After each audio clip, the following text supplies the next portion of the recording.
You may have heard, you do not attract what you want, you attract what you are.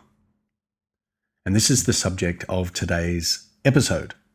Welcome to the High Performance Consciousness Podcast. My name is Matthew Paddy, and again, today I will be your host. Today we're talking about manifesting. I know it's a big subject. It's widely known and very much interested in all the polls that I've done over the years, regardless of business owners or family leaders. Most people come back to manifesting, learning how to manifest at speed, getting better at manifesting their intentions, their desires, and fulfilling their desires in manifested form than anything else. It is highlighted by the top 1, 2, or 3 in any of the polls. So if I just go to the Oxford Dictionary and type in the definition of manifesting or manifest, pretty much says here that to manifest is to show a quality or feeling by one's acts or appearance, to demonstrate, be evidence of, or prove. It's also in alignment, become apparent through the appearance of symptoms. Now, let's go into today's episode to talk about what is manifesting, and from a 1.0 version, get beyond really this old archetype, this old belief that you can only manifest in limited forms, in limited proofs. So manifesting, based on what I said at the beginning, is you manifest or attract what you are, not what you want. So we all have desires. Every single day we have a want or a need. We want something to look a certain way. We want something to show up. We want to attract a certain type of client or a certain type of money, attract health, whatever it may be, well-being, a relationship. But really, it transcends the kindergarten version of law of attraction. Now, law of attraction works. However, it is overly generalized and it is highly, highly popularized, but there's a lot of gaps. And what most people are missing, number one, is that from a kindergarten perspective, if they believe I can only manifest the dollar note or the gold coin on the ground that I find, or the free car park or available car park at the shopping center at busy times, whatever it may be, we fail to appreciate the depth of manifesting as a state of being. And so right at the beginning, we do not attract what we want, we attract what we are. And what we are is a state. We are a state that is producing an electromagnetic signature that is being broadcast to the field, the infinite field of potential. So from my perspective and all the conversations and work that I do and have done over the years with myself and with others, it's been to really dive deeper into having a greater understanding and a greater appreciation of what manifesting is as far as who we are as manifestors. And at the root of all creation is the self. So what we observe outside of us is part of us. The seer and the seen are the same. So that's why you may have heard me mention in previous podcasts that one of my favorite movies of all time is Charlie and the Chocolate Factory. And one of those songs is Pure Imagination. And one of the lines that really jumps out in that song is, if you want to see paradise, simply look around and view it, which means you must upgrade your opinion and your vision of what is outside of you that is currently vibrating as fact, the sum total of all your thoughts, action, feelings in the past that is coalescing and stabilizing in the now, called facts, called now. And by understanding it, we can then apply that knowledge more freely to any and all areas of our life. It is one's belief that limits the flow and the return of desires fulfilled. So we believe we can get the car park or the dollar coin or the $1,000 client, but not the house, the partner of our dreams, the return to vitality and health and balance in our body, the $10,000 a month or $1 million a year or the travel the world, whatever it is. So our beliefs tarnish our ability to manifest. They also encourage our abilities to manifest. So what we believe we are is what lends itself to what we believe we are capable of experiencing. So at the root of everything, we are creators. We create our reality. Everything exists simultaneously. All thoughts, all ideas, all inventions, all knowledge, all knowing exists simultaneously in the field as one mind. And so that is why when you focus your attention, therefore focusing your energy, and on one particular outcome, we invariably, with practice, receive that which we desire returned to us from the field. And so one thing equals everything.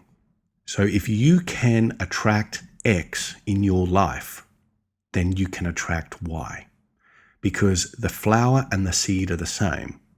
Just as moving, yourself into a new future reality through focused, intentional action, you can achieve anything. The limit of our manifesting skills is the limit of our belief in which that which we believe we can achieve, we can experience. So it's really asking you to take a step back and to say to the self, if I am a creator, then what is not in my capability to create? What is not in my capability to create? And watch and observe what answer comes to the surface. Well, these I can, but these I can't. And that is invariably the law of the third dimension and third dimensional thinking. It's very linear. It's an or statement. I can attract this and experience these types of experiences based on what I have come to understand about myself, about myself to be true, and what I have observed and experienced by way of people, places, events, and circumstances in my past. So I become now a reflected form of my past. Does that make sense? However, when you start to look at, well, if I can experience these, then why can I not experience these other aspects or other desires in my world, whether it be in business or in your personal life? It's because you have a distorted view and a distorted understanding of the law of manifesting, the law of attraction. You unify the one principle, which is one thing equals everything. That which I decide I want and that which I give consistent, persistent, strong energy and focus upon invariably is what I will attract, therefore what I will experience. So these are your grandest experiments, the experiments through which you have not yet had a tangible experience based on your past. And yet you can decide in this moment that if I just define it and decide to move towards it and give attention and energy towards it and maintain that state of the experience that I desire, then by the law, it will be returned unto me. It will be returned to me from the field. It will show up. It will manifest. And so this is where we start to think about signs and symbols. We start to think about synchronicities, that there are so many clues within us and all around us every single moment of every single day. And the reason why we do not observe these signs and synchronicities is because we have learned to become myopic, become very narrow focused, in a deep belief that my past is going to be copied and pasted into my future because I do not see evidence of change. Therefore, I do not expect change to occur. So I predict the same outcomes, which is why a lot of people find resistance rising up in them when they desire something new, when they desire change, when they desire a new experience, an elevated experience, an elevated expression of who they are. Does that make sense? So manifesting is about now. Everything is now. The future is now. Time equals now. So what you give attention to right now and what you continue to give attention to in the next now moment as you string them together like a string of pearls grows stronger. And as it grows stronger, the state is stabilized. So we stabilize the state that we are experiencing as our desires fulfilled. So remember at the beginning I said we do not attract what we want, we attract what we are. We are a state of being, and a state of being is how you think, act, and feel. And when you think, act, and feel in one alignment, you are cohesive. You have cohesion in your electromagnetic signature. And when you string those moments together, then you build strength in the field, and your desire and the fulfillment of that desire become one. Does that make sense? So the problem with learning how to manifest is that one of them actually is that we truly do not understand our role in the manifesting process. Another one is that we do not give enough attention and energy to those desires or those experiences we seek to experience, those events, those outcomes, those results. Because there's a belief within us that I need to change my mind.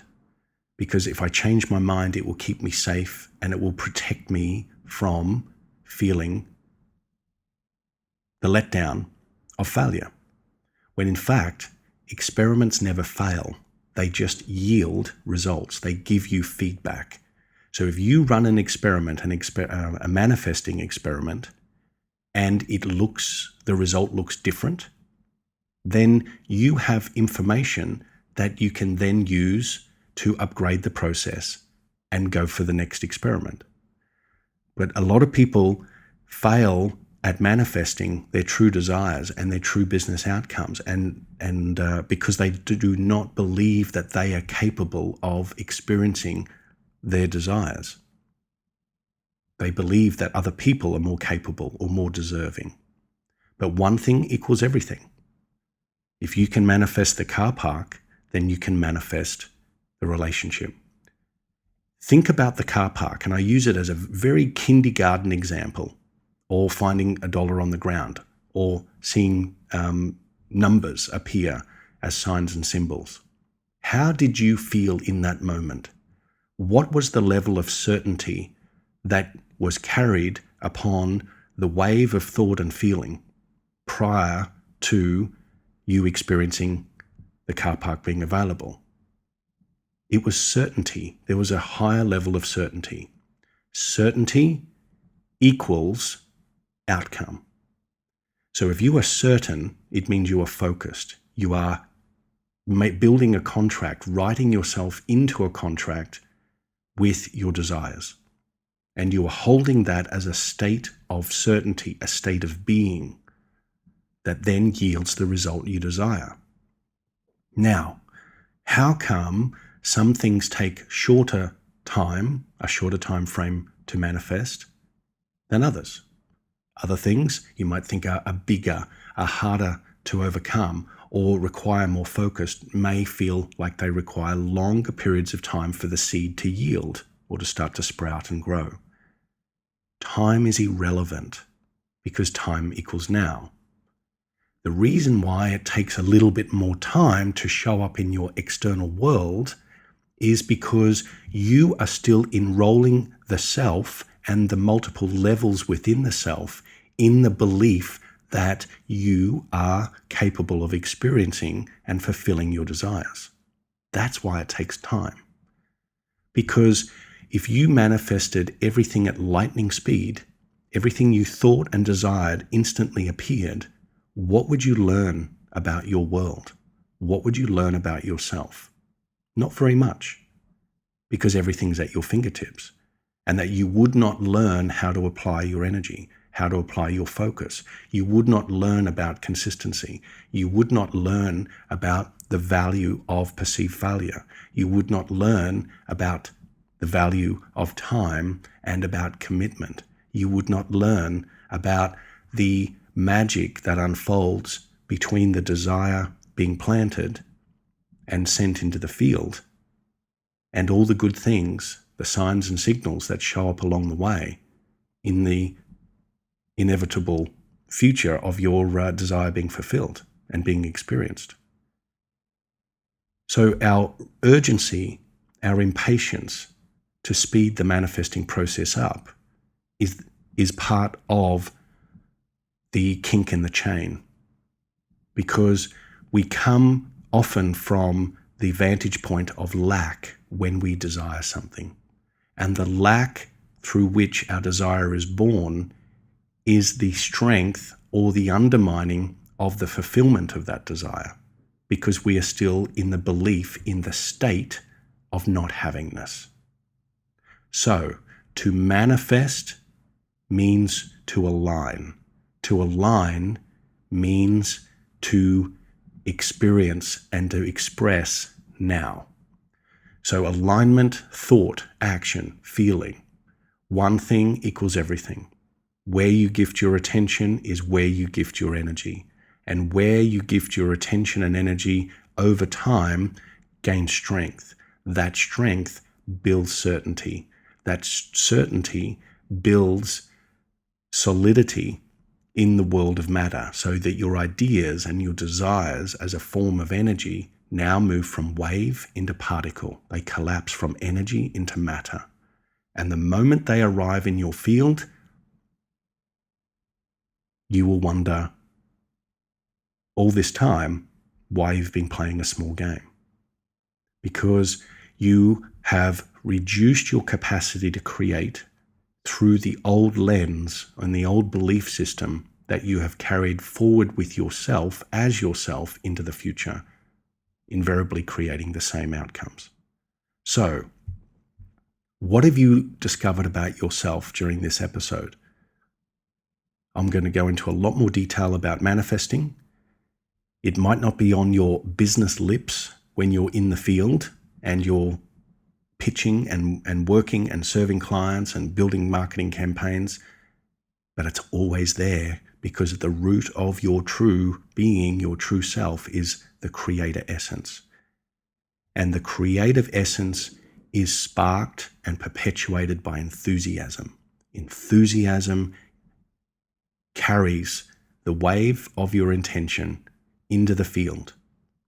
And you maintain the enthusiasm, you maintain the signature in the field. You maintain the signature in the field, you are operating outside of time.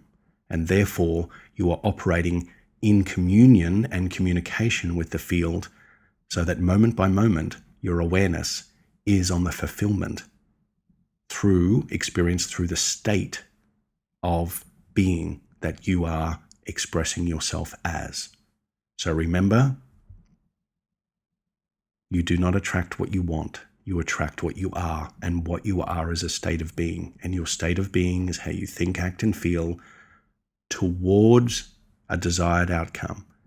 You bend it backwards towards you. You send it into the field and you openly receive it, so that you are training yourself to recognize what it feels like to experience the fulfillment of your desires right now. And then you train yourself to do it again and again and again and again. So with practice, your manifesting skills increase in strength. And with the increase in strength, the increase in alignment, comes the increase in speed. So I hope this has been an interesting episode. I will go into more details about it If you do have any comments or suggestions or questions or feedback, then I'd love for you to post them on the platform that you're listening to this with. Or send me an email, support@matthewpaddy.com. All right, from wherever you are, remember, dream a better dream. It's all you, baby. See you in the field.